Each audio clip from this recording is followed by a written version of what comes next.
Udah dong. Duduk yuk. Ya Allah.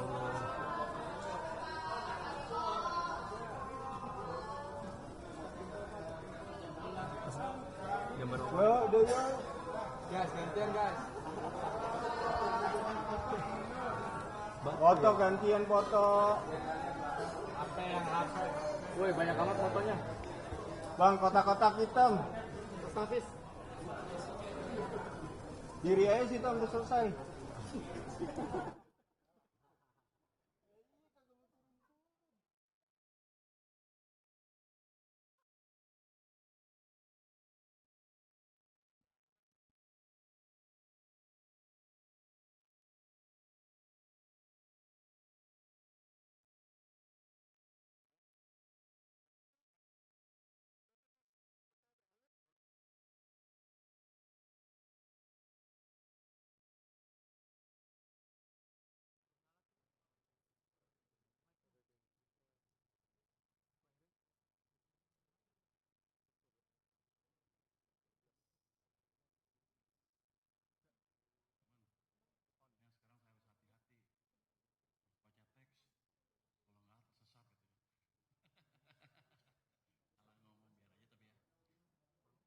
Salah ngomong nggak seru ya. Nyala tapi tipis. Saya mulai ya. Kamera gua nggak nyala. Audio belum nyala pak. Oh, belum nyala. Audio belum nyala. Jadi apa? Tunggu dulu. Dulu Pak, audionya nggak Ya nyala. udah, tunggu listrik dulu nyala ya. Bentar pak. Bentar Pak, bentar. Oh, emang dimatiin sengaja. Cabut listriknya tuh biar kita nggak ini jumpa pers. Pak, lu cabut listriknya. Dah, belum ya? Ini belum nyala nih. Cabut kayaknya. Tadi AP udah tanya pertanyaan bocoran tadi. Curang dia. Kamu dapetnya Kemparan ya? Kamu Kemparan? Kamu dari Kemparan ya?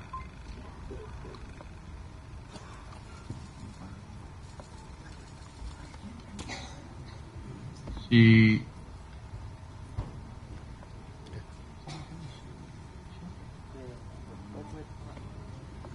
salah satu bos Kemparan.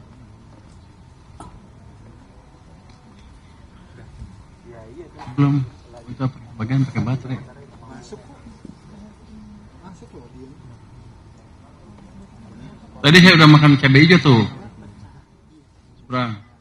Seberang yang lu bilang enak. Ayam habis 2. Oh, enggak dikasih tahu tempenya. Enggak ada. Oh, lu aja nggak pesan kali. Kol goreng ya? Baru enak kol goreng baru tahu. Saya pikir itu apa tadi? Dah. Berapa ya? Tadi belum mulai.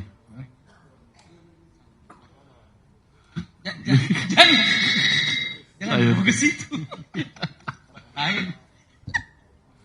Assalamualaikum warahmatullahi wabarakatuh. Selamat siang dan salam sejahtera bagi kita semua, rekan-rekan media yang saya hormati.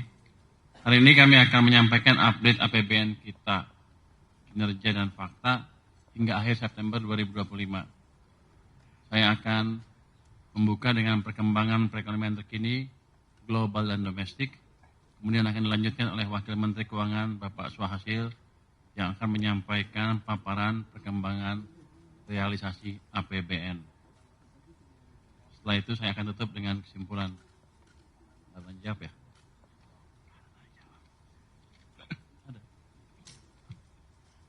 Nanti kalau tanya boleh yang jawab Dirjen katanya. Next. Kita lihat outlook ekonomi global. Kita melihat proyeksi pertumbuhan global 2025 sampai 2026 mulai membaik. Meski tensi geopolitik seperti konflik dagang AS Tiongkok dan shutdown pemerintah AS terjadi, kayaknya sepertinya globalnya masih cenderung membaik. PMI global tetap ekspansif, mencerminkan keberlanjutan aktivitas manufaktur termasuk di kawasan Asia. India, Arab Saudi, dan Thailand mencatat ekspansi yang solid sementara beberapa negara maju mulai melambat. Ekspansi pasar juga mencerminkan peluang tinggi penurunan suku bunga oleh The Fed. Ini bisa menjadi katalis positif bagi aliran modal ke emerging market, termasuk ke Indonesia. Namun kita perlu waspada, sentimen global sangat rentan terhadap faktor non-ekonomi, termasuk kebijakan fiskal AS yang berdampak pada fluktuasi harga emas sebagai safe haven. Kondisi pasar keuangan global saat ini menunjukkan pemulihan yang relatif stabil, didukung oleh redanya tensi perang dagang serta ekspektasi pemangkasan Fed Funds Rate. Meski rupiah masih terdepresiasi 2,8% secara year to date, kita lihat penguatan signifikan pada IHSG sebesar 16,6%. To the moon katanya, nanti 2030 ya.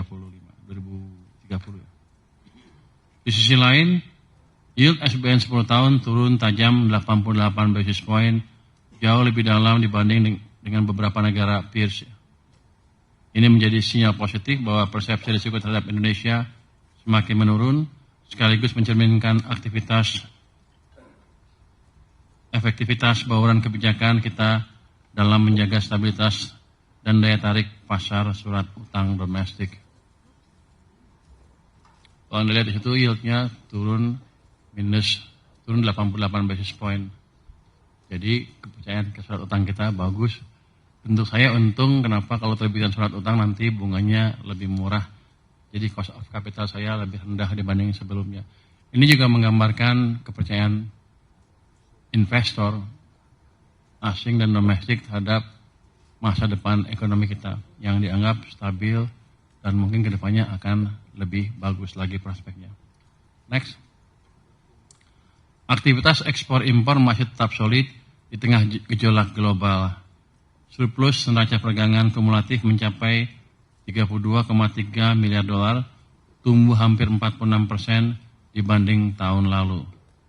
Ini ditopang oleh ekspor non-migas yang naik 9,1% year on year, khususnya sektor hilirisasi logam dan pertanian.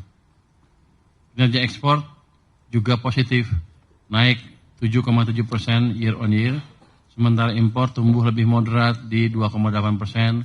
Ini mencerminkan permintaan domestik yang masih terjaga. Ke depan kita akan terus mendorong perluasan pasar ekspor dan penguatan industri berbasis nilai tambah. Next. Kepercayaan investor tetap terjaga berikutnya.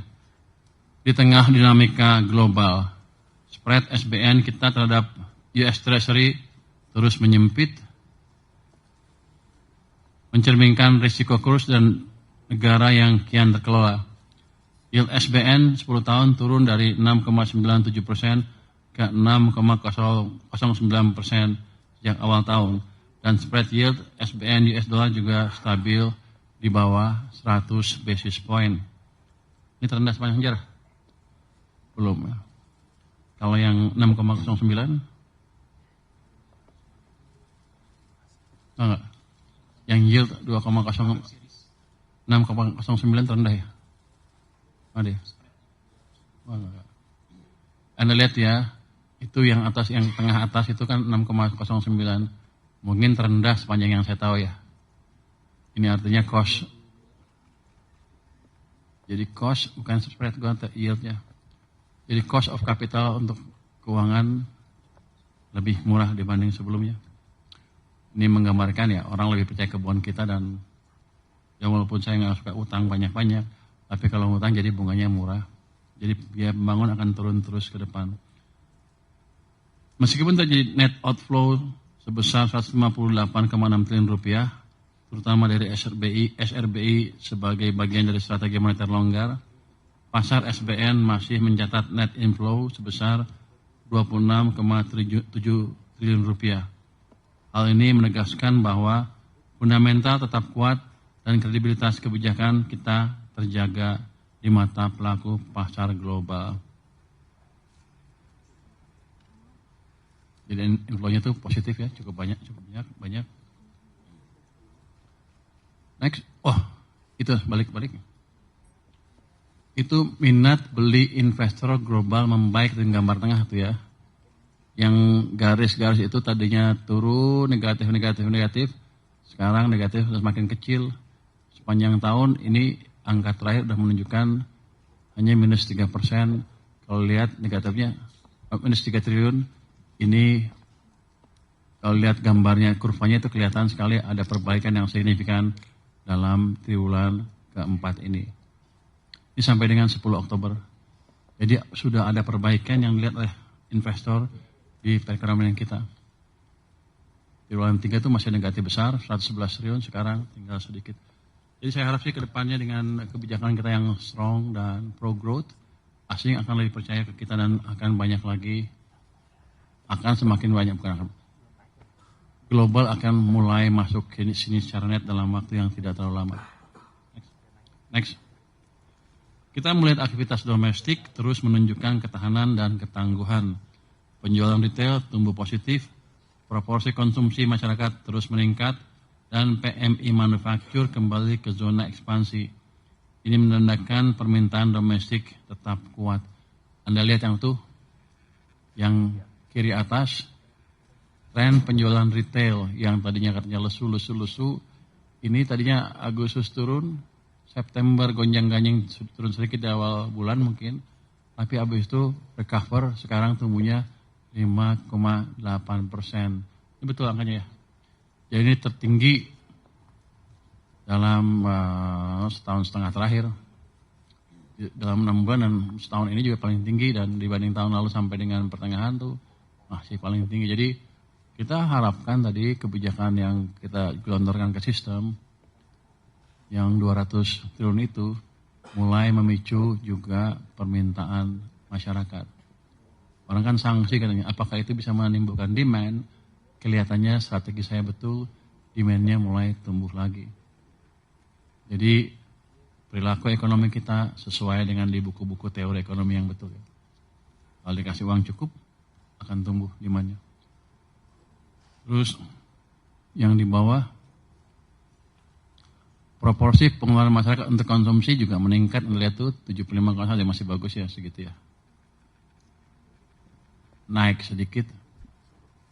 PMI masih positif walaupun September masih turun. Saya yakin nanti kan kalau manufacturing itu agak delay, dia lihat dulu demand-nya naik apa enggak. Begitu dia naik, tren penjualan 5,8 naik, PMI nanti ke depan akan naik lagi. Jadi supply pun akan mengikuti kenaikan demand. Konsumsi listrik sektor bisnis, industri dan rumah tangga masih tumbuh, masing-masing 4,7%, 4,1%, dan 0,7% pada September 2025. Ini indikator penting bahwa aktivitas produksi dan jasa masih berjalan aktif di tengah ketidakpastian global. Tapi yang jelas adalah trennya bukan aktif aja, tapi cenderung meningkat. Kita harapkan Oktober, November, Desember akan lebih kencang lagi naiknya. Next. Pemerintah menempatkan 200 triliun rupiah kas negara di Himbara untuk memastikan likuiditas ekonomi tetap terjaga. Dengan tingkat bunga rendah, langkah ini mampu mendorong pertumbuhan kredit yang lebih agresif. Kalau kita lihat kan pertumbuhan angkanya merah itu 13,2 adalah M0-nya atau base money. Anda lihat kan tadinya di 0. Ketika kita injek money, kita pindahkan 200 triliun, M0-nya tumbuh sekarang di 13,2%. Itu menunjukkan uang di sistem perekonomian memang bertambah dengan signifikan. Jadi harusnya ke depan ekonominya akan tumbuh juga. Kalau kita lihat yang diserap sebelah kanan ya, sampai akhir September, lebih dari 112 triliun telah disalurkan kembali ke masyarakat dalam bentuk kredit produktif. Artinya, lebih dari separuh dana yang ditempatkan sudah bekerja untuk menopang konsumsi, investasi, dan pertumbuhan ekonomi nasional.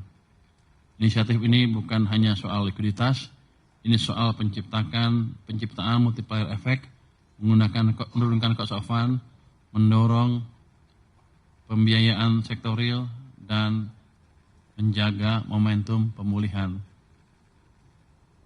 Berikutnya. Kalau kita lihat ya, likuiditas sistem keuangan nasional tetap terjaga dalam kondisi ample. Ini betul-betul ample betulan, ample-nya di sistem bukan di tempat lain. Jadi kalau kita lihat di sini, suku bunga Indonesia turun dari 459 ke 404. JIBOR 7 day juga turun dari 5,17 ke 4,86. Jadi memang uang yang kita gelontorkan sudah bisa menurunkan tingkat suku bunga pasar antar bank. Kita cermin dari Indonesia dan JIBOR tenor 7 hari. Artinya bunga pinjaman juga akan turun nanti pelan-pelan. Jadi impact dari kebijakan kita real. Next. Kita lihat sekarang perkembangan indikator asumsi dasar ekonomi makro 2025. Secara umum, realisasi indikator ekonomi makro hingga September 2025 berada dalam lintasan yang sejalan dengan asumsi APBN, dengan beberapa indikator menunjukkan kinerja yang lebih baik dari perkiraan awal. Pertumbuhan ekonomi triwulan 2 tercatat 5,12%, lebih tinggi dibandingkan dengan triwulan pertama. Dibandingkan dengan tahun 2024 sebesar 5,03%, dan sejalan dengan target APBN sebesar 5,2%. Pertumbuhan didorong oleh konsumsi rumah tangga yang resilient serta investasi, terutama di sektor konstruksi dan hilirisasi industri yang tetap menjadi motor utama. Inflasi umum terkendali di 2,65% sampai dengan September, sedikit lebih tinggi dari target 2,5%, namun masih dalam rentang sasaran. Inflasi volatile food memang mengalami lonjakan sementara, namun tetap dapat direspon melalui penguatan intervensi harga dan stabilisasi administered prices. Ya, barang-barang yang dikontrol pemerintah harganya. Nilai tukar rupiah bergerak relatif stabil di 16.534 rupiah per dolar, masih jalan dengan asumsi APBN sebesar 16.000 rupiah per dolar. Penguatan dolar global dan tensi geopolitik menjadi tantangan, namun dukungan fundamental domestik tetap kuat. Saya yakin nanti triwulan keempat, begitu mereka tahu memang ekonomi ada perbaikan arah pertumbuhannya ke yang lebih bagus, pasti modal-modal asing akan masuk ke sini lagi dan rupiah akan cenderung lebih kuat dari yang sekarang. Yield SBN 10 tahun kini berada pada level 6,09%, lebih rendah dibandingkan dengan asumsi APBN yang sebesar 7%. Kalau gini, salah asumsinya. Masa miss-nya 1%. Ya kita untung, tapi dia berarti kerjanya jelek tuh. Dia akan prediksinya salah. Tapi untuk kita bagus, jadi biaya kita lebih murah. Dari sisi eksternal, harga minyak mentah Indonesia per akhir September 2025 tercatat di 66,81 dolar per barrel, lebih rendah dari asumsi APBN sebesar 82 dolar per barrel. Ini memberikan ruang fiskal terhadap beban subsidi energi. Ini salah lagi prediksinya jadinya. Bagus, tapi kita untung. Cuman gaji lu tetap dipotong. Nggak boleh ngomong gitu. Sementara itu, lifting minyak dan gas masih di bawah target APBN, masing-masing mencapai 580.000 barrel per hari untuk minyak dan 974.000 barrel oil equivalent per day untuk gas. Namun demikian, upaya peningkatan investasi dan teknologi produksi terus dilakukan untuk mengejar target jangka menengah. Next. Sampai dengan akhir triwulan ketiga 2025, kinerja APBN tetap terjaga dengan defisit 1,56% PDB dan keseimbangan primer yang positif. Pendapatan negara hingga akhir September 2025 tercatat sebesar 1.863,3 triliun rupiah atau telah mencapai 65,0% dari outlook yang ditetapkan. Meskipun lebih rendah dibandingkan periode yang sama tahun lalu secara nominal, tekanan ini terutama bersumber dari penurunan harga komoditas global yang mempengaruhi penerimaan perpajakan, khususnya di sektor migas dan tambang. Penerimaan perpajakan mencapai 1.516,6 triliun rupiah, terkontraksi sebesar 2,9% year on year, dengan penerimaan pajak sebesar 1.295,3 triliun rupiah dan bea cukai sebesar 221,3 triliun rupiah. Penurunan harga komoditas seperti batu bara dan sawit menyebabkan penerimaan PPH, Badan, dan PPN dalam negeri sedikit tertahan. Namun, sektor manufaktur dan jasa masih memberikan kontribusi positif terhadap penerimaan. Dari sisi belanja negara, realisasi mencapai 2.234,8 triliun rupiah atau 63,4% dari outlook. Belanja pemerintah pusat tumbuh tipis, sedangkan transfer ke daerah telah terrealisasi 648,4 triliun rupiah atau 74,6% dari pagu. Efektivitas belanja didorong oleh pelaksanaan program prioritas, bansos, dan belanja modal infrastruktur. Hingga September 2025, defisit anggaran tercatat sebesar 371,5 triliun rupiah atau setara 1,56% terhadap PDB, lebih rendah dari outlook tahun penuh sebesar 2,78% PDB. Keseimbangan primer masih mencatat surplus 18 triliun rupiah, menunjukkan konsolidasi fiskal yang terus berlanjut.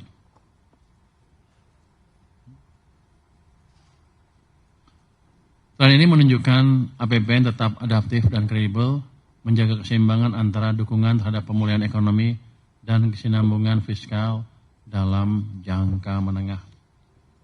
Next. Sebagai kesimpulan deh. Terakhir kesimpulannya. Oke. Selanjutnya Pak Suhasil akan menjelaskan tentang anggaran dengan lebih detail. Terima kasih Pak Menteri.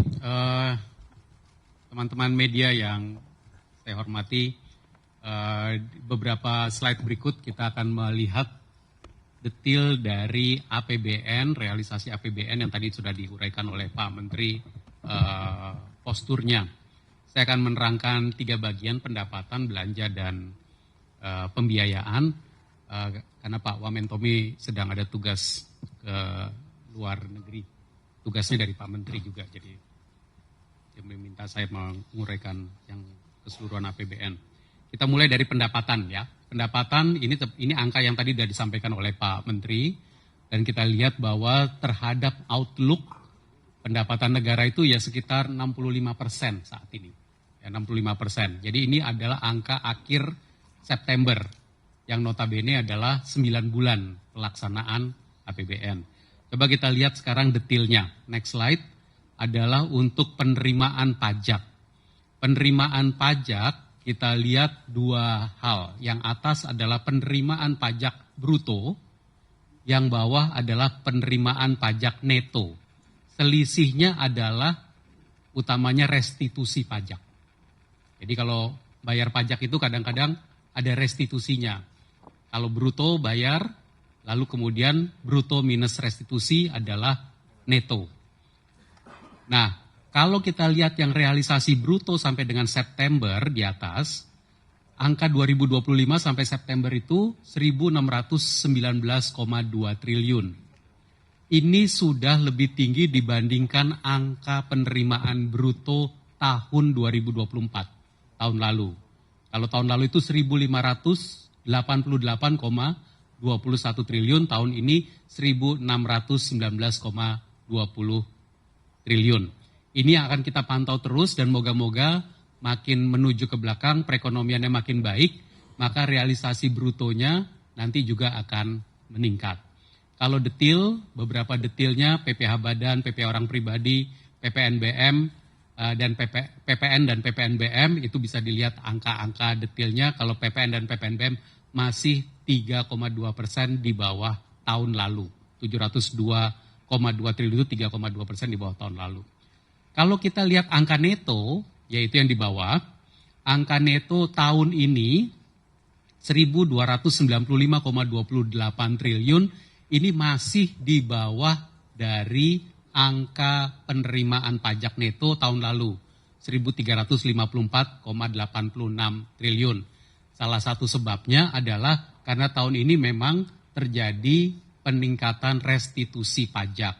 Restitusi ini juga artinya dikembalikan kepada masyarakat, kepada dunia usaha, kepada wajib pajak, sehingga kemudian uangnya itu beredar di tengah-tengah perekonomian.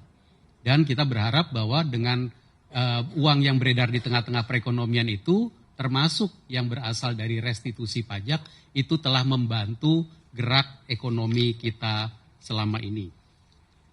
Berikutnya adalah saya ingin melaporkan realisasi penerimaan kepabeanan dan cukai.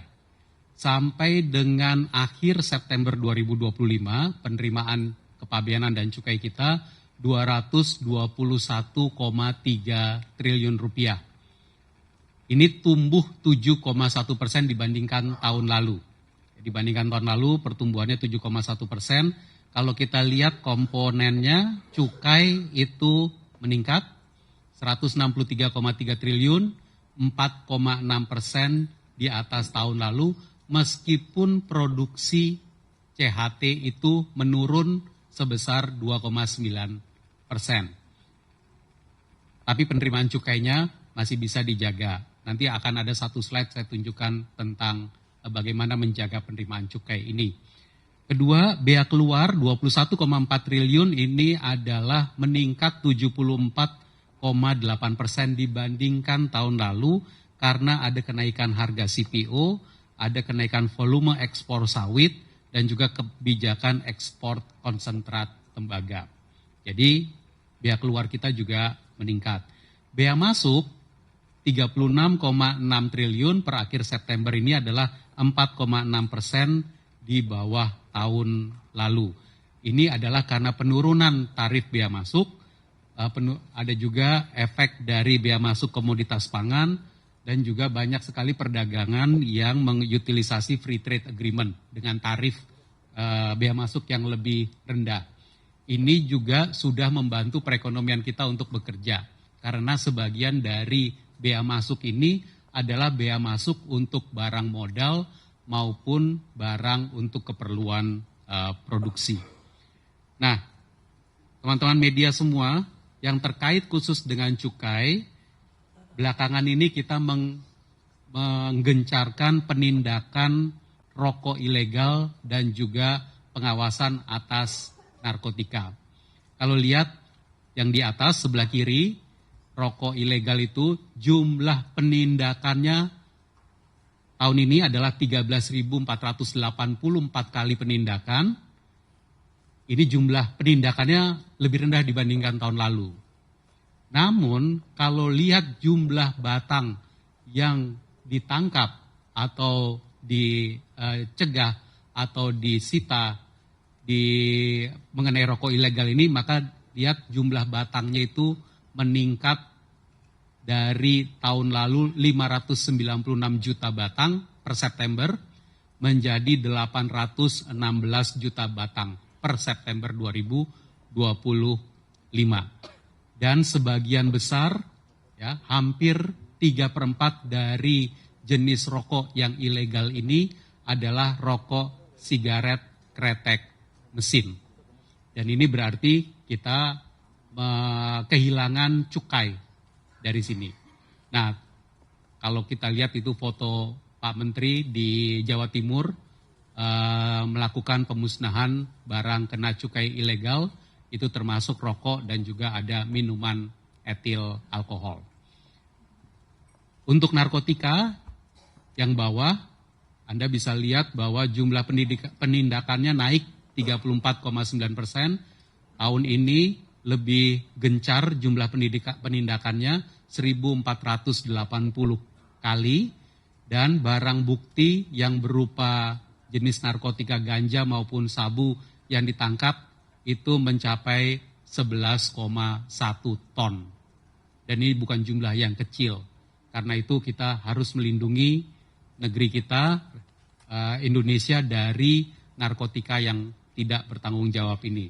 Teman-teman di Bea Cukai bekerja sama dengan sangat-sangat intensif dengan aparat penegak hukum lainnya untuk terus melakukan penindakan rokok ilegal dan juga narkotika seperti ini.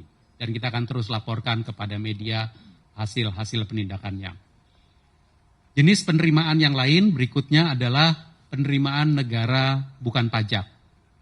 Sampai dengan 30 September telah dikumpulkan 344,9 triliun, 72,3% dari outlook penerimaan negara bukan pajak. Yang paling pertama yang saya ingin ingatkan terus kepada kita adalah PNBP ini di dalamnya termasuk PNBP yang berasal dari dividen BUMN, itu yang KND, yang sejak dikeluarkannya Undang-Undang 1 2025, maka dividen BUMN itu disetorkan kepada Danantara. Sehingga KND ini kita udah anggap, penerimaan dari KND kita sudah anggap 100%, 11,8 triliun sudah kita anggap 100%. Karena tidak lagi ke APBN, tapi ke Danantara.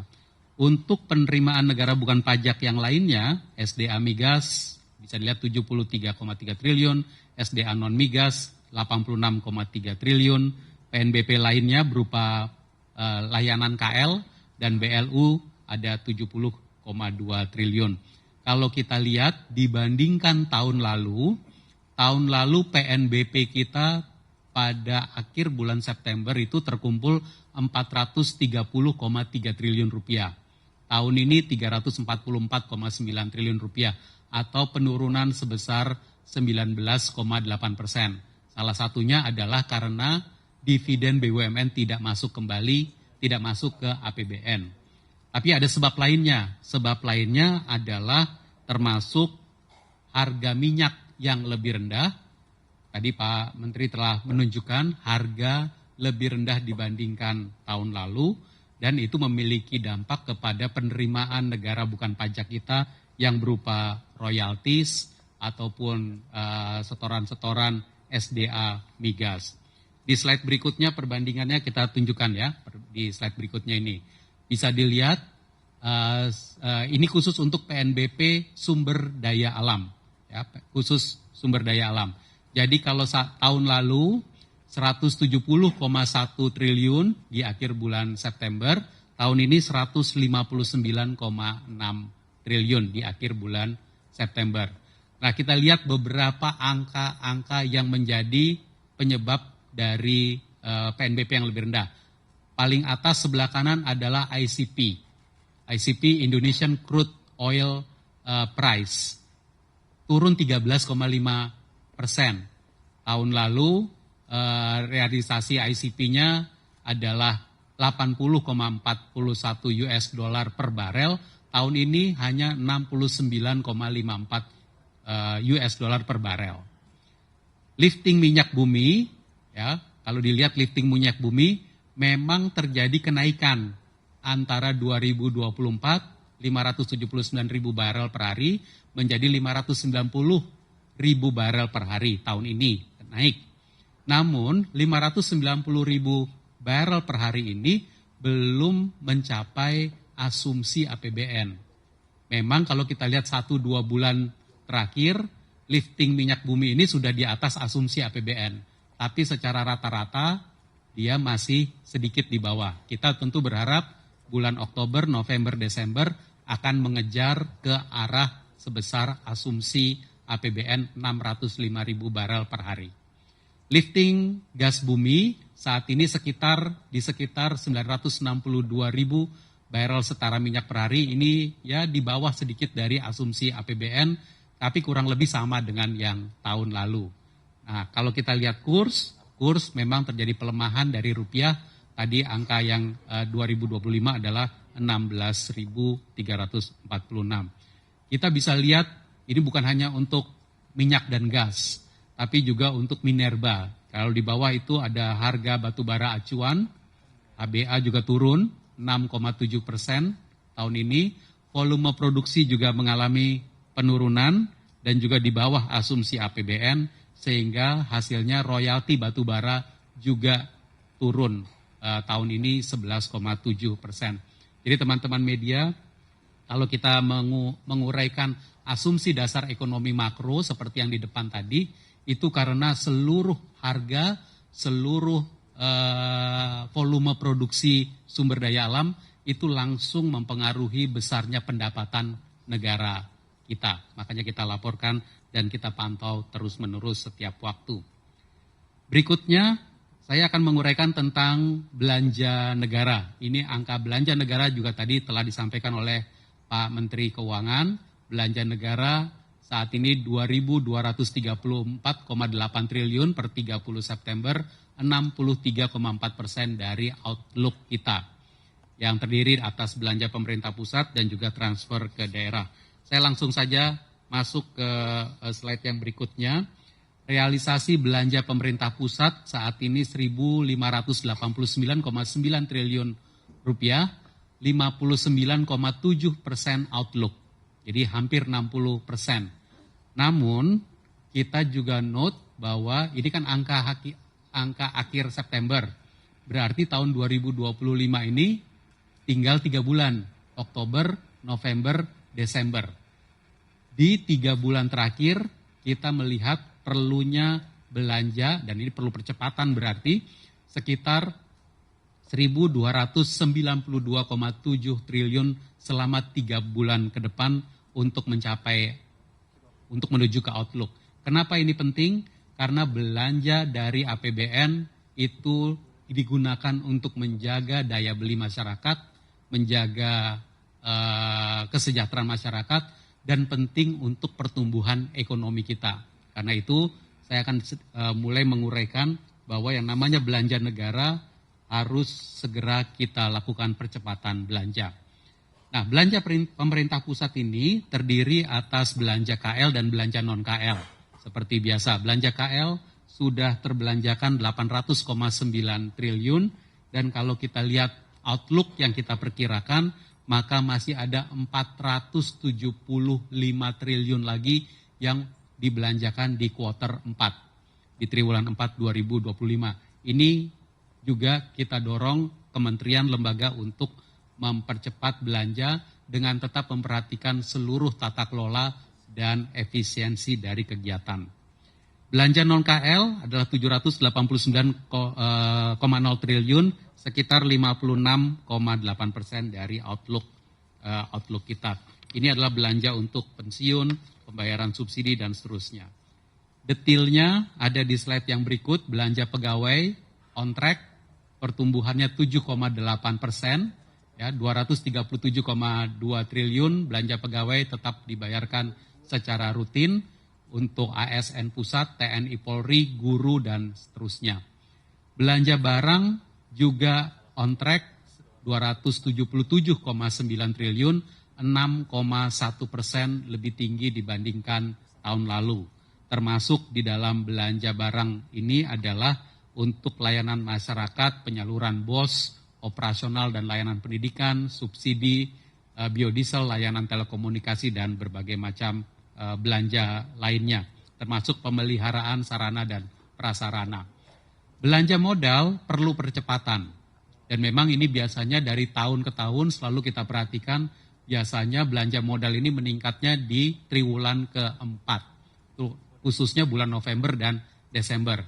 Kami sudah menyampaikan kepada seluruh kementerian lembaga untuk percepatan pelaksanaan belanja modal ini, termasuk untuk pembangunan infrastruktur. Belanja bantuan sosial ini juga tetap on track, setara dengan tahun lalu, dan akan terus dilakukan penebalan bantuan sosial melalui berbagai macam stimulus yang sudah dirancang dan juga sudah mulai diumumkan. Berikutnya, di slide yang berikut, ini adalah rekap dari realisasi belanja sektoral, pendidikan, kesehatan, ketahanan pangan, dan infrastruktur. Belanja pendidikan itu sudah 56,8% dari APBN untuk ekosistem pendidikan termasuk siswa, 49,6 triliun untuk siswa, mahasiswa, 213 triliun untuk guru, dosen, tenaga kependidikan, meliputi gajinya, TPG, TPD, non-ASN, dan lain-lain, dan juga untuk pembangunan sekolah maupun operasional sekolah, 96,2 triliun untuk sekolah atau kampus, termasuk bantuan operasional sekolah, BOPTN, BOP PAUD, dan yang lainnya. Anggaran kesehatan sudah 132,4 triliun, 60,6% dari APBN, termasuk untuk membiayai sarana dan prasarana dan juga layanan kesehatan masyarakat, termasuk yang dari waktu ke waktu kita laporkan terus mengenai cek kesehatan gratis. Anggaran ketahanan pangan ini 81,2 triliun, ada yang dibelanjakan melalui kementerian, termasuk untuk cetak sawah, intensifikasi lahan. Kita note kalau anggaran ketahanan pangannya itu sudah di atas ya, 56,1% dari APBN, tapi untuk cetak sawah dan intensifikasi lahan masih relatif rendah, 31,3% dari pagu sebesar 10,9 triliun. Jadi ini juga perlu kita lakukan percepatan. Bendungan, irigasi, dan sarana prasarana sumber daya air, ini 43% dari pagu 23 triliun. Kampung nelayan juga sedang berproses, sudah mulai ada pembangunan. Pembangunan infrastruktur di sebelah paling kanan 170,1 triliun, 42,3% dari pagu. Teman-teman media, kami ingin menyampaikan juga beberapa, dalam rangka percepatan belanja, kami ingin menyampaikan beberapa realisasi belanja kementerian lembaga terutama yang relatif besar. Jadi kalau dilihat di sini, kita bisa lihat bahwa realisasi belanja KL sampai dengan September sudah mencapai 62,8% dari outlook. Beberapa KL dengan anggaran besar, kita note bahwa penyerapannya masih di bawah 50%. BGN per tanggal 30 September lalu adalah 16,9%, Kementerian PU sedikit di bawah 50%, di angka 48,2%, dan Kementan di 32,8%. Untuk triwulan keempat kita meminta agar dilakukan langkah-langkah optimalisasi pelaksanaan belanja. Percepatan pelaksanaan kegiatan dan proyek termasuk pengadaan barang dan jasa, namun tetap melakukan monitoring rencana penggunaan dana dan mendorong pembayaran termin kegiatan sesuai jadwal, sesuai tata kelola dengan tetap memperhatikan efisiensi dan terus melakukan inventarisasi kendala untuk mitigasi. Kita memerlukan belanja di kuartal 4, namun kita juga terus mendorong efisiensi belanja di setiap kementerian dan lembaga.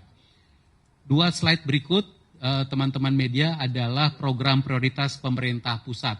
Kalau nanti ini slide-nya bisa dilihat secara lebih detail, saya nggak bacakan semua, tapi untuk beberapa jenis kegiatan ada yang memang sudah reguler seperti ambil contoh paling kiri atas adalah program Keluarga Harapan, 19,9 triliun, penerima manfaatnya adalah 10 juta keluarga penerima manfaat, realisasinya sudah 69%. Ini karena memang dia on track, jadi 9 bulan 69%. Lalu program PIP, KIP kuliah, beasiswa lainnya juga sudah on track 74% realisasi.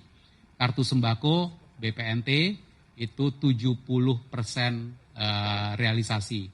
Dan bantuan iuran, PBI dan seterusnya bisa dilihat masing-masing. Tunjangan profesi guru, tunjangan profesi dosen non-PNS, 1,1 juta guru dan dosen, sekitar 65% realisasi. Perumahan ini perlu diberi note, perumahan ini adalah yang melewati FLPP atau Tapera. Dari target 350.000 rumah sudah terrealisasi sekitar 192.000 rumah lebih. Jadi sekitar sudah di atas, kalau nggak salah ini udah di atas 50% harusnya. 48, harusnya di atas 50% nih, sedikit di atas 50%. Cek kesehatan gratis sudah menjangkau 40,4 juta warga kita, dan beberapa pelayanan, dan kemudian di sebelah kanan pelayanan publik. Makan bergizi gratis, 31,2 juta penerima, sampai dengan 3 Oktober realisasi anggarannya adalah 20,6 triliun dari pagu 71 triliun, berarti sekitar 29%. Ini tanggal 3 Oktober. Nah, kalau kita lihat sebarannya sudah berlangsung di seluruh Indonesia, Sumatera dengan 6,6 juta penerima, Jawa, Kalimantan, dan seterusnya. Sekolah rakyat dan sekolah unggul Garuda juga telah membelanjakan 1,1 triliun rupiah pagunya cukup tinggi karena ini termasuk untuk renovasi maupun penyelenggaraan operasional. Program pemerintah pusat lainnya yang juga ingin kami sampaikan adalah dalam rangka melakukan stabilisasi harga dan produksi, slide berikutnya, maka kita melakukan penyaluran subsidi kur, subsidi pupuk, dan yang di tengah kami ingin menunjukkan subsidi dan kompensasi energi. Saat ini untuk subsidi dan kompensasi energi telah dibelanjakan 192,2 triliun rupiah. Dari 192 ini, 123 triliun merupakan subsidi yang dibayarkan tiap bulan. Jadi kalau pembayaran subsidi itu bulanan kepada badan usaha yang mendapatkan penugasan PLN Pertamina utamanya. Lalu kemudian sisanya adalah kompensasi energi. Jadi kompensasi energi tahun 2024 sudah dibayar, dan sudah dibayarnya bulan Juni yang lalu. Lalu minggu lalu Pak Menteri Keuangan, Pak Menteri SDM, dan juga BP BUMN telah menyepakati angka kompensasi untuk triwulan 1 dan triwulan 2 2025 dan akan segera dibayarkan minggu ini kepada badan usaha tersebut. Dan ini moga-moga akan terus menjaga harga supaya supaya subsidi dan kompensasi energi terus menjaga harga energi kita bisa dinikmati oleh masyarakat. Teman-teman media sekalian, slide berikutnya adalah mengenai transfer ke daerah. Bisa dilihat di grafik yang sebelah kiri atas, transfer ke daerah sampai dengan 30 September telah ditransfer 644,9 triliun rupiah. Ini lebih tinggi dibandingkan tahun lalu. Tahun lalu sampai dengan akhir September itu 635,6 triliun. Jadi tahun ini transfernya lebih tinggi dibandingkan tahun 2024. Namun, kalau kita lihat di sebelah kanan, maka kita lihat bahwa belanja daerah belum menyamai nilai belanja daerah tahun lalu. Belanja pegawai di daerah, tahun lalu itu 313,1 triliun, tahun ini 310,8 triliun. Jadi sedikit di bawah. Belanja barang dan jasa tahun lalu sudah belanja 219,7 triliun, tahun ini tercatat 196,6 triliun dan seterusnya bisa dibaca. Kita memahami bahwa ada beberapa kebijakan efisiensi tahun 2025 dan juga ada pergantian pimpinan daerah di tahun 2025 ini. Nah, tapi dengan transfer ke daerah yang cukup tinggi bahkan di atas tahun lalu, maka kita lihat bahwa dana Pemda di perbankan ternyata kemudian menumpuk. Dan kalau angka akhir Agustus 2025, angka dana Pemda di rekening kas umum daerah itu 233,1 triliun. Kita mendorong, lagi-lagi sejalan dengan tadi pelaksanaan APBN, kami mendorong Pemda untuk segera melakukan percepatan realisasi belanja, khususnya belanja yang bermanfaat untuk kesejahteraan rakyat, mendorong perekonomian dan mendorong pertumbuhan.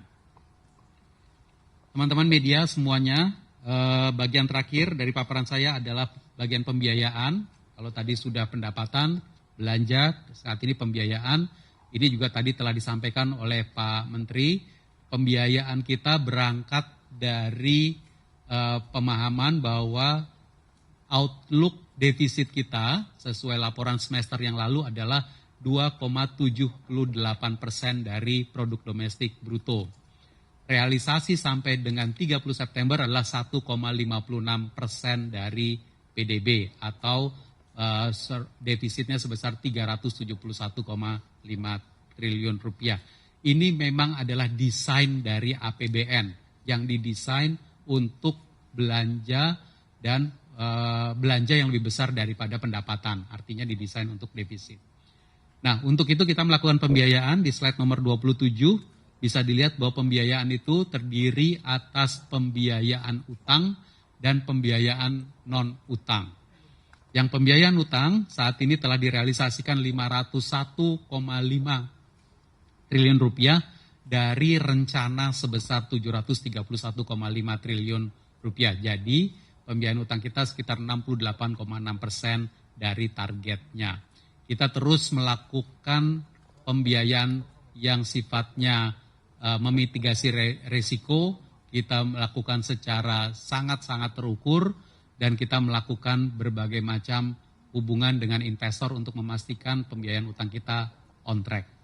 Pembiayaan kita bukan hanya pembiayaan utang, tapi juga ada pembiayaan non-utang, nanti sebentar akan saya terangkan. Pembiayaan utang kita di slide yang berikut kalau kita lihat ada yang sifatnya dari valuta asing, ada yang sifatnya dari pembiayaan rupiah. Teman-teman media, saya ingin mengupdate bahwa beberapa waktu yang lalu, 2 minggu mungkin ya Pak Minto ya, 2 minggu yang lalu, 16 Oktober, kita melakukan penerbitan surat berharga negara dalam bentuk valuta asing. Kalau dibuat SBN dalam bentuk falas, ini berarti kita terbitkannya untuk investor internasional. Sehingga kemampuan kita menerbitkan SBN falas ini adalah salah satu bentuk kepercayaan investor internasional yang kita jaga terus terhadap perekonomian kita, terhadap pengelolaan dari makroekonomi, pengelolaan fiskal Indonesia. SBN falas yang kemarin kita terbitkan adalah dual currency 1,85 miliar US dollar dan 600 juta euro. Kalau dilihat yieldnya, mungkin langsung ke baris yield yang di bawah itu, yield ini cukup baik karena yield ini mencerminkan dari kepercayaan investor kepada kita. Kepercayaan investor juga ditunjukkan dari detil penerbitan karena untuk penerbitan SBN falas ini sifatnya adalah Sustainable Development Goals Bonds, SDG Bonds, dalam euro.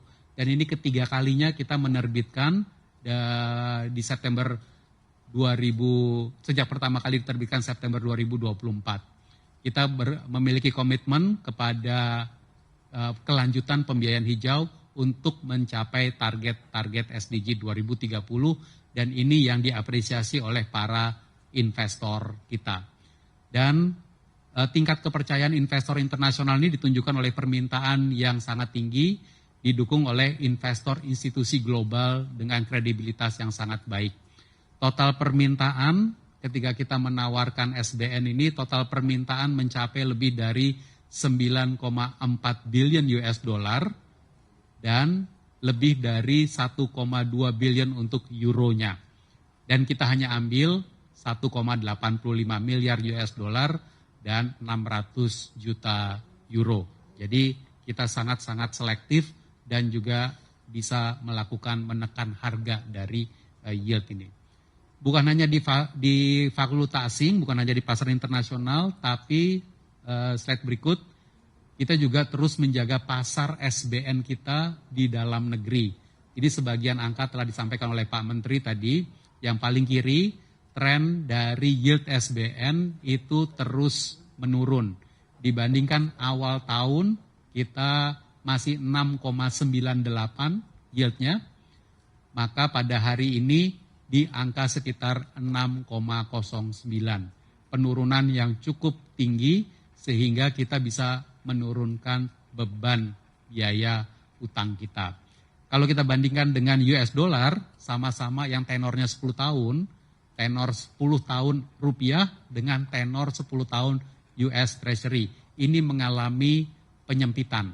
Jadi kalau awal tahun masih 240-260 basis poin, sekarang sudah di sekitar 206 basis poin saja. Dan ini baik untuk kepercayaan asing, kepercayaan perekonomian domestik kepada kita.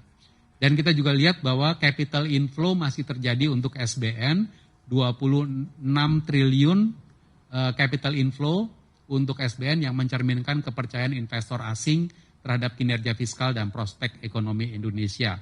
Kalau tadi kita sebut angka spread yang 206 basis poin, tolong Indonesia ditunjukkan yang kuning 206 itu, ya itu dia, tanggal 10 Oktober, bisa dibandingkan dengan negara-negara peer kita, Filipina, Brazil, Meksiko, Saudi Arabia, yang kira-kira country ratingnya itu ya dekat-dekat dengan kita.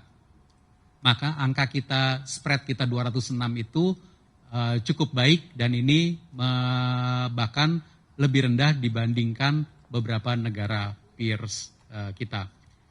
Slide terakhir, selain pembiayaan utang, pembiayaan non-utang, yaitu berupa pembiayaan investasi 2025. Pembiayaan investasi 2025 ini turut mendukung pergerakan roda ekonomi di kita dan beberapa program kita ingin sampaikan.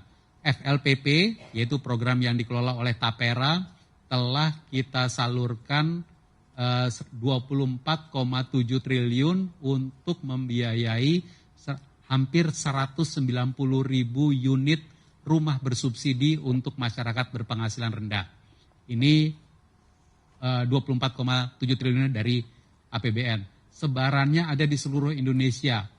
Ya, bisa dilihat di bawah, di Sumatera, Jawa, dan kategori jumlah puluhan ribu rumah yang tersebar di seluruh Indonesia termasuk di Maluku dan Papua.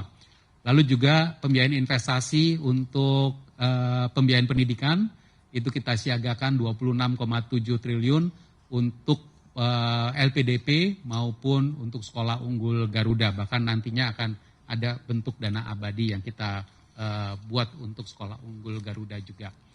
Dan juga kita telah mengalokasikan, kalau saya tidak salah, 22 triliun untuk Bulog. Bulog dalam rangka pembelian cadangan pangan pemerintah, baik untuk beras, gabah, maupun jagung. Dan saat ini telah berproses terus di Bulog untuk yang pembelian beras dan gabah proses, namun alokasi 5,5 triliun telah disampaikan kepada Bulog untuk siap melakukan pembelian jagung dari hasil panen petani. Saya rasa demikian rincian dari APBN realisasi September 2025 dan kami kembalikan kepada Pak Menteri untuk kesimpulannya. Terima kasih Pak Wamen. Jadi sebagai kesimpulan, momentum pertumbuhan ekonomi tetap terjaga yang tercermin dari kinerja positif lintas sektor, meningkatnya permintaan, serta kontribusi aktif dari daerah. Ini menjadi landasan kuat bagi optimisme ke depan. Kemudian APBN terus diperkuat sebagai instrumen utama dalam mendorong pertumbuhan dan mendukung agenda prioritas nasional, baik melalui percepatan peningkatan kualitas belanja maupun melalui penguatan penerimaan negara yang responsif terhadap dinamika ekonomi. Dengan arah kebijakan yang adaptif dan berkelanjutan ini, pemerintah berkomitmen menjaga kesinambungan pemulihan dan transformasi ekonomi di Indonesia. Mungkin demikian yang bisa kami sampaikan. Terima kasih. Kita tutup ya. Terima kasih semuanya. Ya cukup kan? Siapa yang ini ada MC-nya nggak?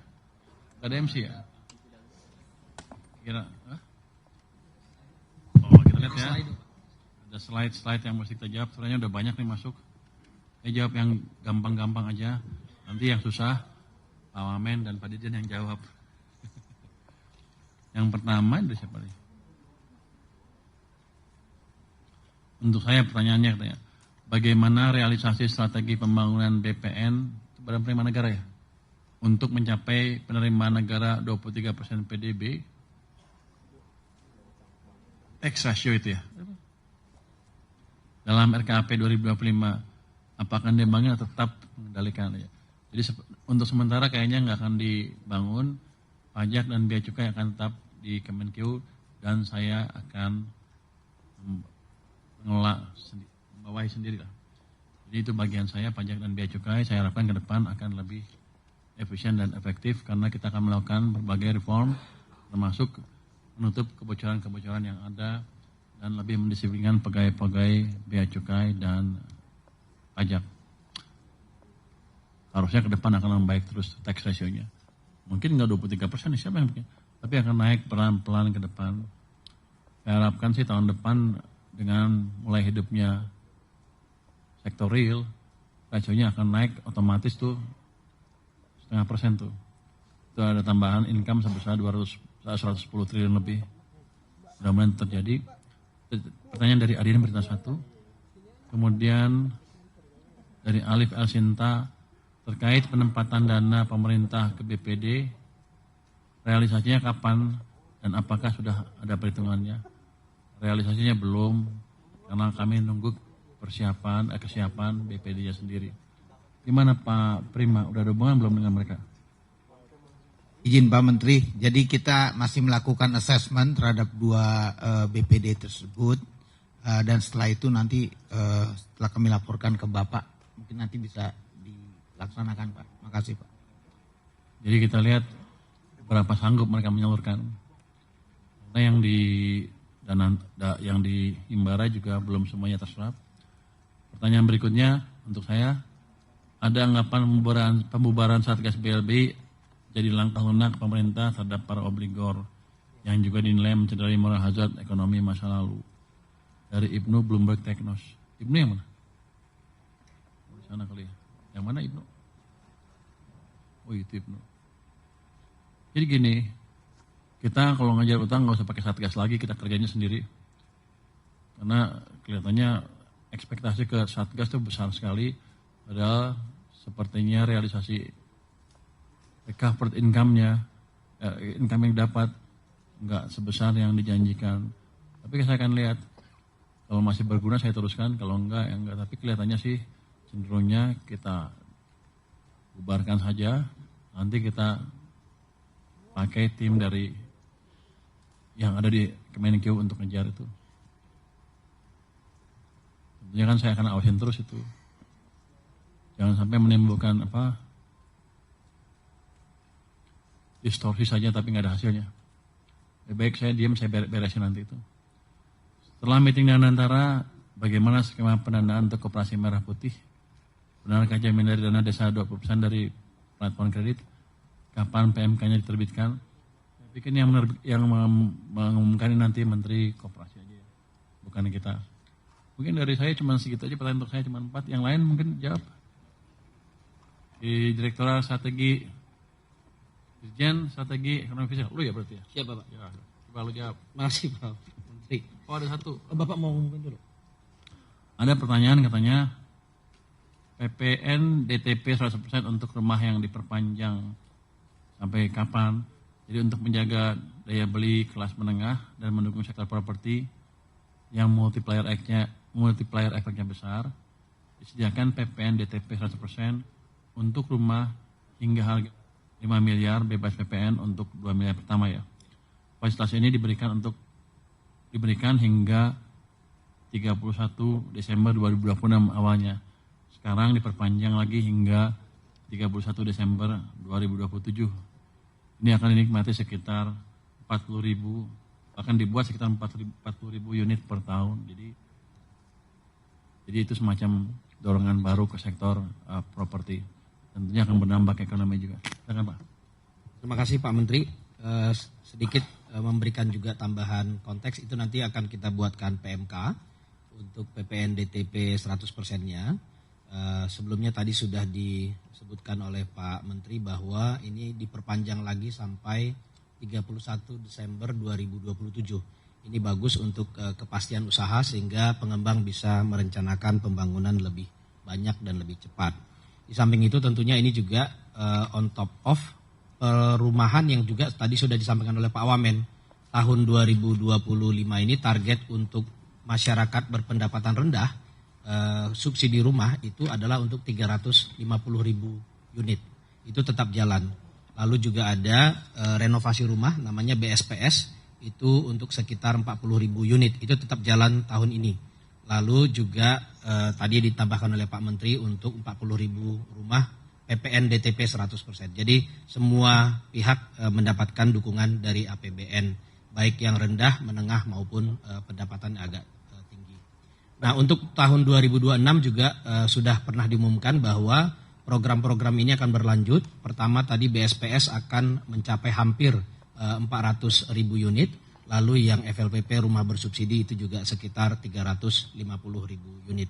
Sehingga tahun depan itu akan menjadi dukungan terhadap 770.000 rumah dari APBN.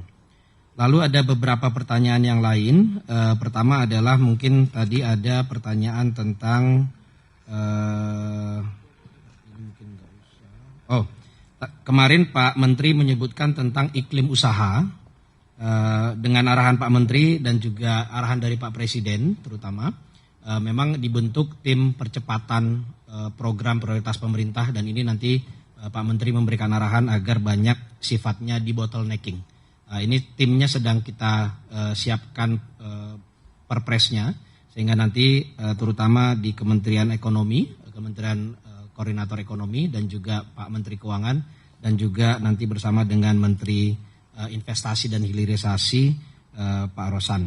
Nah, ini diharapkan nanti akan banyak di bottlenecking di sana, deregulasi. Selain yang kemarin sudah diumumkan ada perbaikan di PP 28 terkait dengan kemudahan berusaha, terutama terkait dengan perizinan yang sering kita sebut dengan fiktif positif. Diharapkan ada SLA yang jelas bagi birokrat dalam memberikan timeline, memberikan perizinan bagi pelaku usaha sehingga memberikan kepastian yang lebih baik. Lalu juga sudah diterbitkan Permenperin 35 tahun 2025 ini terkait dengan sertifikasi untuk peningkatan TKDN. Ini juga memberikan kemudahan dan kepastian. Sudah ada juga Permendak 16 tahun 2025 relaksasi impor bahan baku industri dan juga yang di awal tahun diberikan deregulasi yang cukup kuat di sektor pertanian khususnya pupuk dipangkas sekitar 145 regulasi untuk pupuk sehingga memang terlihat dampaknya nyata. Waktu itu 1 Januari 2025 pupuk langsung sudah bisa dibeli oleh masyarakat dan langsung bisa digunakan. Ini membuat pertumbuhan gabah ini juga produksinya meningkat cukup signifikan sehingga sektor pertanian kita juga akan terdorong kuat sesuai dengan prioritas dari Bapak Presiden juga. Nah, untuk ke depan dengan arahan Pak Menteri terutama kita akan perbanyak pertemuan langsung dengan pelaku usaha bersama-sama dan kita connect langsung dengan kebutuhan-kebutuhan dan concern dari pelaku usaha terkait dengan regulasi-regulasi yang masih membebani atau yang menyulitkan. Kalau di Kementerian Keuangan tentunya ini banyak terkait dengan perpajakan, baik DJP maupun DJBC yang nanti akan kita connect dengan lebih banyak. Mungkin itu Pak yang dapat kami sampaikan. Oke, saya tambahin sedikit mungkin dia yang susah-susah lengkah rupanya. Jadi pertanyaan setahun pemerintahan Pak Prabowo dengan Pak Gibran, bagaimana kondisi ekonominya? Pada perbaikan, tadi kan kita lihat tadi udah ada perbaikan konsumsi masyarakat di September sedikit ya. Kan kita mulai injek ke sistem uangnya September ya, 13 September, Oktober, November, Desember adalah triwulan keempat full ya. Itu ada dampak full dari kebijakan tadi. Kalau kita lihat seperti itu harusnya sih, kan siapa yang bilang, World Bank bilang ya kita di bawah 5% pertumbuhannya tahun ini kan. Hitungan kita triwulan keempat akan lebih cepat dibanding sebelumnya. Hitungan dia katanya 5,5 tanpa stimulus tambahan. Tapi nanti kalau stimulus tambahan yang akan diumumkan nanti itu bisa 5,67 atau lebih sedikit di triwulan keempat. Harusnya arah ekonomi akan lebih bagus. Dan kalau itu terjadi, momentum pertumbuhan itu akan kita jaga terus tahun depannya lagi. Jadi kita sudah bergerak ke arah yang lebih bagus dibanding sebelumnya. Itu mungkin. Ada pertanyaan juga, apakah ada rencana mengurangi PPN? Kita baru naik ya dari 10 ke 11. Oh, tetap naik aja naik. Jadi gini, kita akan lihat seperti apa akhir tahun, ekonomi seperti apa, uang saya yang saya dapat itu seperti apa sampai akhir tahun. Saya sekarang belum terlalu clear. Nanti akan kita lihat bisa nggak kita turunkan PPN. Itu untuk mendorong daya beli masyarakat nanti ke depan. Tapi kita pelajari dulu hati-hati. Oke. Mungkin sekarang dari Direktur Jenderal Anggaran. Terima kasih Pak Menteri. Selamat sore teman-teman di media. Ini ada beberapa pertanyaan, saya catat di sini. Tapi kalau kita lihat pertanyaannya sebetulnya sebagian besar sebenarnya sudah terjawab juga tadi dari presentasi baik Pak Menteri maupun dari Pak Wamen khususnya. Tapi saya akan coba juga jawab beberapa pertanyaan tadi.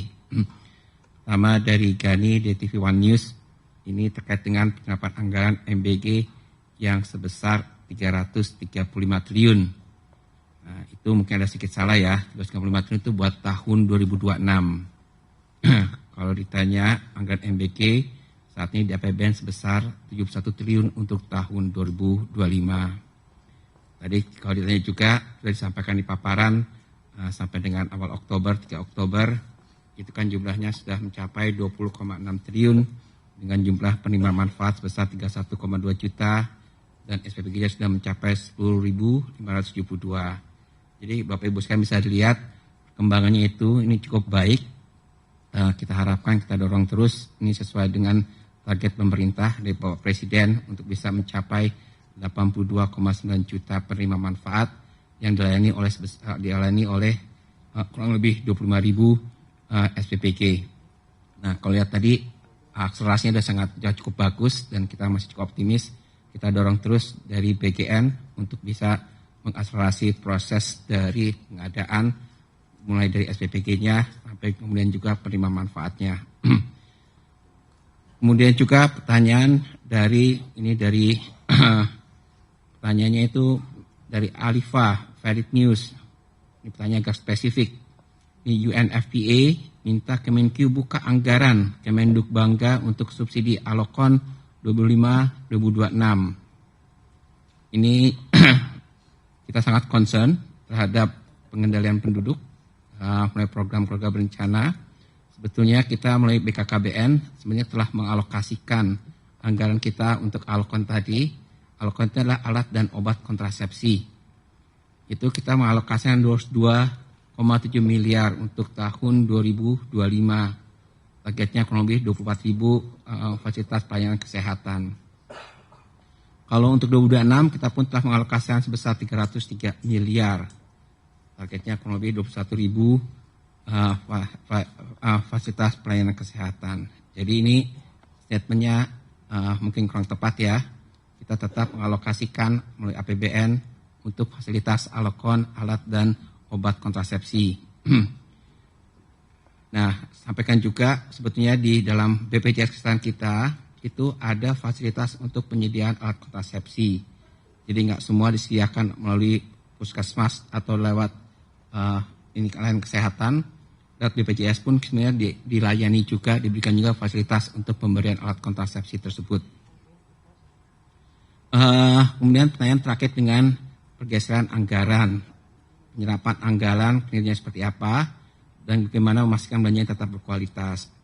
Tadi kan sudah disampaikan juga oleh paparan Pak Wamen bahwa kalau kita lihat angka per KL misalnya, itu sebenarnya sampai dengan akhir September sudah mencapai 62,8%. Ada memang masih di bawah 50%, ada yang sudah di atas, cukup bervariasi.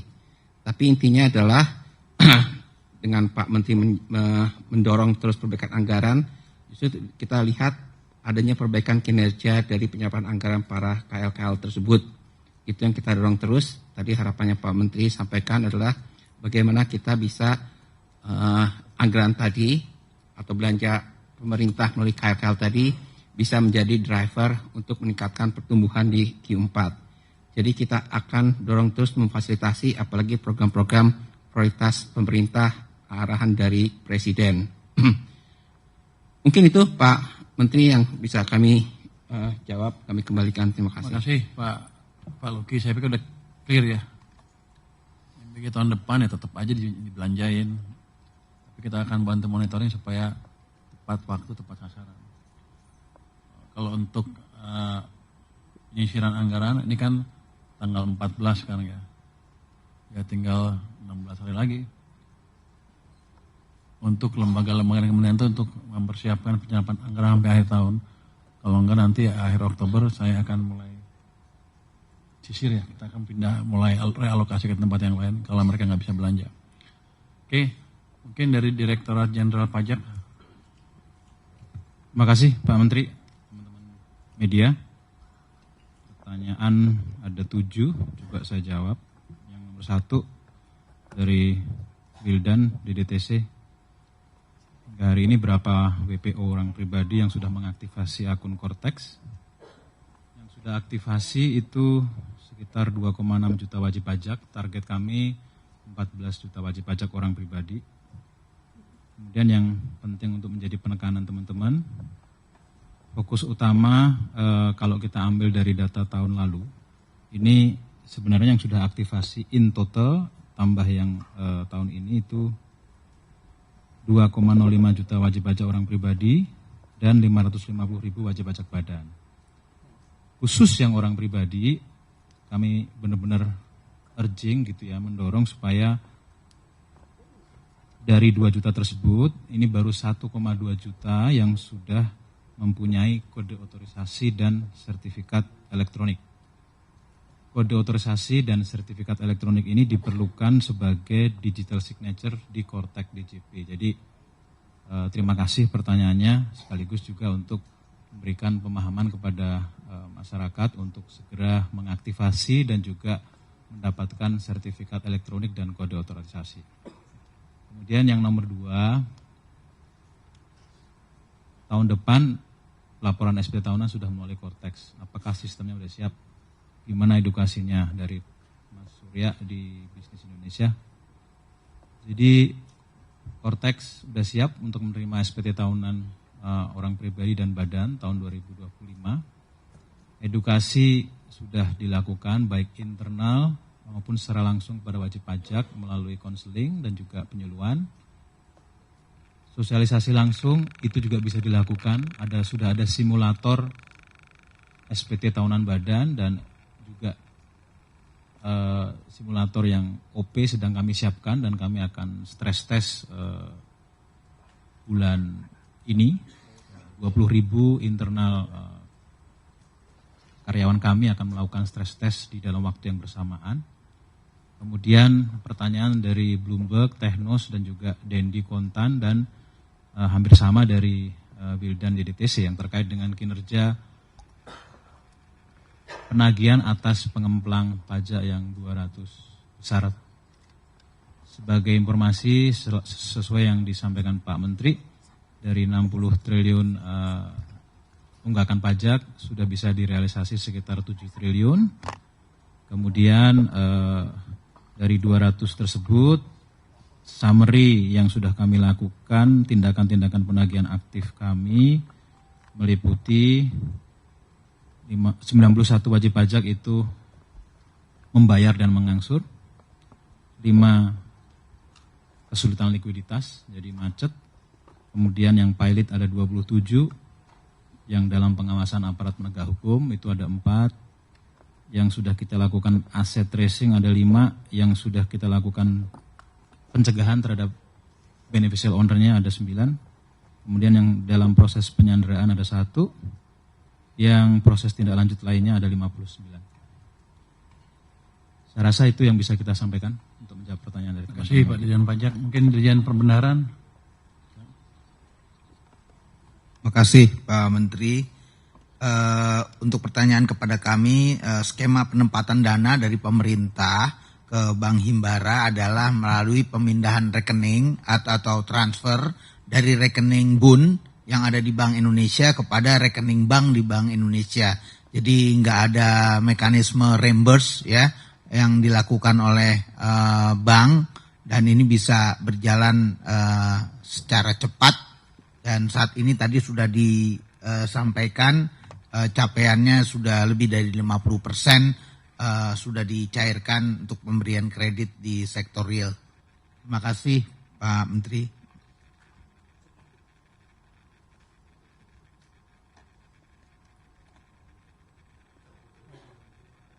Pendek amat jawabnya. Lu nggak jawab kayaknya ya.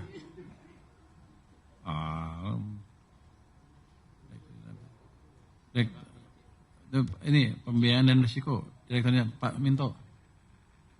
Direktur Jenderal Pengelolaan Pembiayaan dan Risiko Pak Minto itu ya. Ya, terima kasih Pak Menteri. Yang pertama pertanyaan dari AVE mengenai rencana penerbitan DIM Sambon. Kita masih on track strategi penerbitan SPN 2025. Pada kuartal 4 akan menerbitkan DIM Sambon. Saat ini seluruh persiapan untuk penerbitan DIM Sambon sudah tuntas, baik dari sisi legal maupun dari sisi dokumentasinya.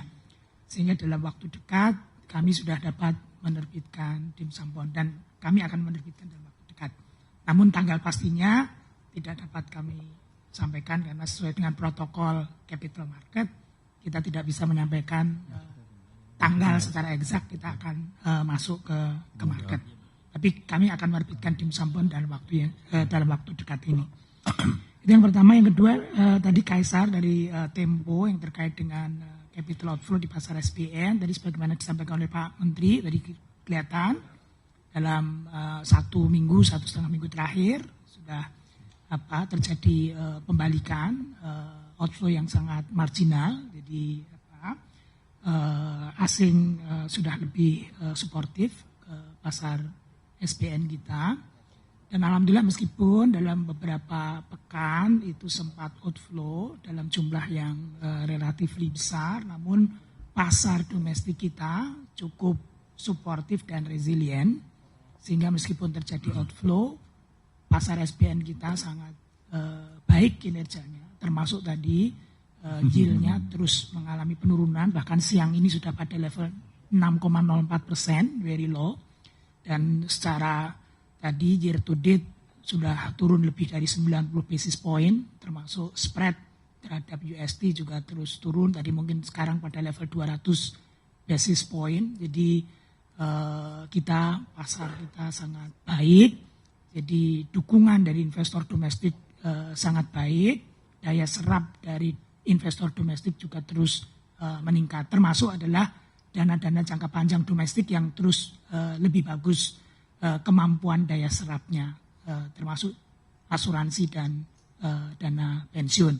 Jadi itu adalah faktor-faktor yang memperkuat pasar SBN domestik kita dan pasar SBN kita terjaga resiliensinya. Demikian, terima kasih. Udah ya? Mau nambah? Nambah Pak. Nambah, Pak. Tadi 7T ternyata data terakhir 7,216 T, jadi nambah 216 miliar Pak, izin.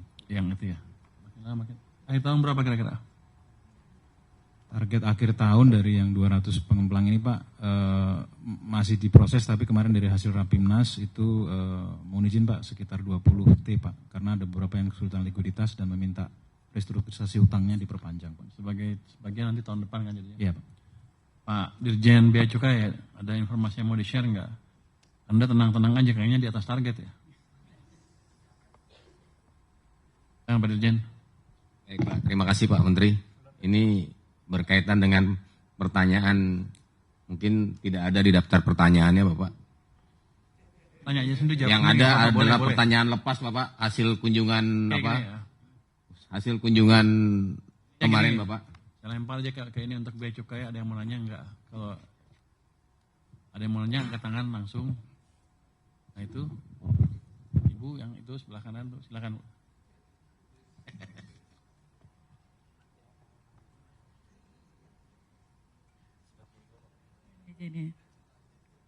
Selamat sore Bapak-Bapak. Pak Jaka izin nanya Pak, sampai sekarang berapa APHT yang sudah beroperasi? Sejauh ini yang saya tahu baru Kudus, Sopeng, Mataram. Nah itu udah bertambah atau belum ya? Terus ada berapa usulan pembentukan APHT yang sekarang lagi diproses Pak? Baik, terima kasih Mbak untuk pertanyaannya. Beberapa APHT yang saat ini sudah beroperasi. Tadi sudah disebutkan oleh Mbak bahwa Kudus, Sopeng, Mataram. Sedangkan untuk yang ada satu di Sumeneb yang saat ini sudah siap operasi. Untuk di Kudus ada sekitar 16 perusahaan, kemudian Sumeneb ada 11 perusahaan, Sopeng 5 perusahaan dan Mataram 3 perusahaan. Demikian Mbak untuk yang sudah siap APHT-nya Pak. Masih ada lagi untuk Bea Cukai khusus? Yang laki selama. Bea Cukai dia bilang gak ada yang nanya.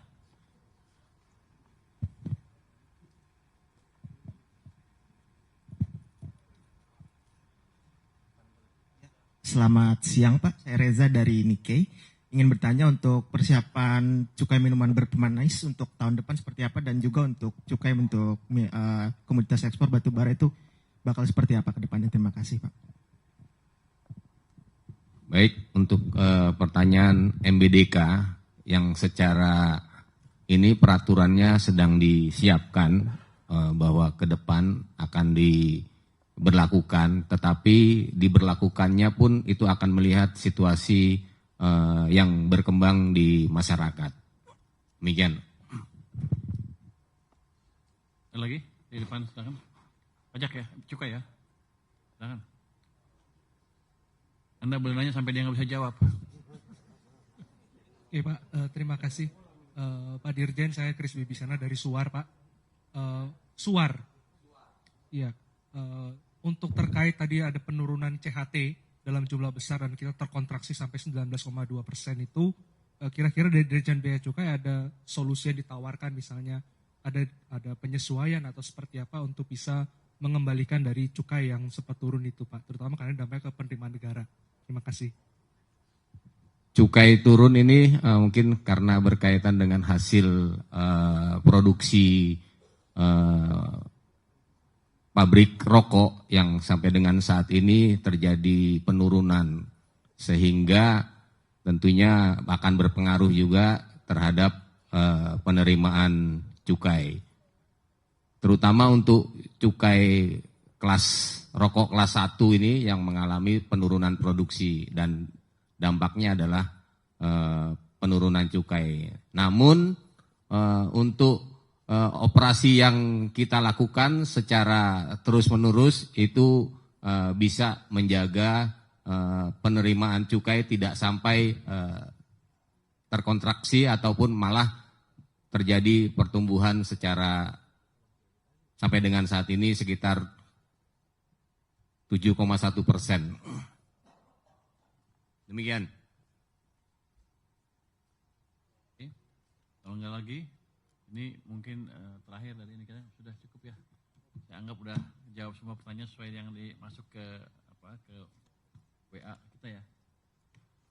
Terima kasih semuanya. Jadi kelihatannya ada pembalikan di arah ekonomi, di arah perekonomian ke depan akan lebih bagus lagi, dan kita akan jaga terus anggaran fiskal supaya tetap berkesinambungan dan prudent sambil mengoptimalkan dampaknya ke perekonomian. Ke depan saya pikir ekonomi kita akan semakin cepat dan semakin cepat lagi. Terima kasih semuanya. Wassalamualaikum warahmatullahi wabarakatuh.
Bapak capek.